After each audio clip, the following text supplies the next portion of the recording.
আপনারা দেখছেন রূপান্তর টেলিভিশন।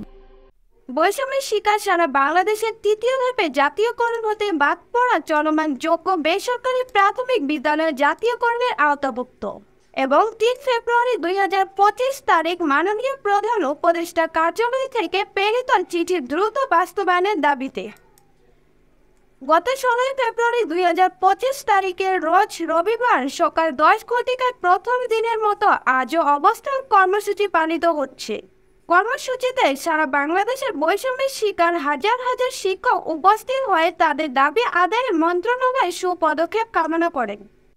সরকারি করার উপলক্ষে প্রধান উপদেষ্টার কার্যালয় থেকে একটা চিঠি শিক্ষা মন্ত্রণালয় প্রেরণ করেছে।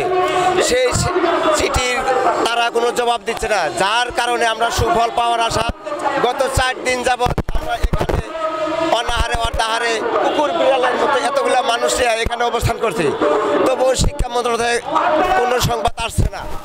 না আসার কারণে গতকাল আমাদের ৩ জন শিক্ষক অসুস্থ হয়ে পড়েছিল, আজকে আবার আরেকজন আমাদের শ্রদ্ধেয় শিক্ষক অসুস্থ হয়ে পড়েছে। যতক্ষণ পর্যন্ত আমরা এই শিক্ষা মন্ত্রণালয় থেকে ওই প্রধান উপদেষ্টার কার্যালয় থেকে চিঠি প্রেরণের সঠিক জবাব না পারবো, ততক্ষণ আমরা এখানে অবস্থান করব।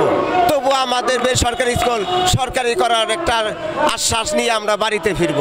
আপনি যদি আমাদের এই ভিডিওটি ফেসবুক থেকে দেখে থাকেন তাহলে অবশ্যই লাইক, কমেন্ট ও শেয়ার করতে ভুলবেন না। আর যদি ইউটিউব থেকে দেখে থাকেন তাহলে অবশ্যই সাবস্ক্রাইব করে বেল বাটনটি বাজিয়ে দিন। এরকম আরও নিত্য নতুন নিউজ পেতে আমাদের সাথে থাকুন।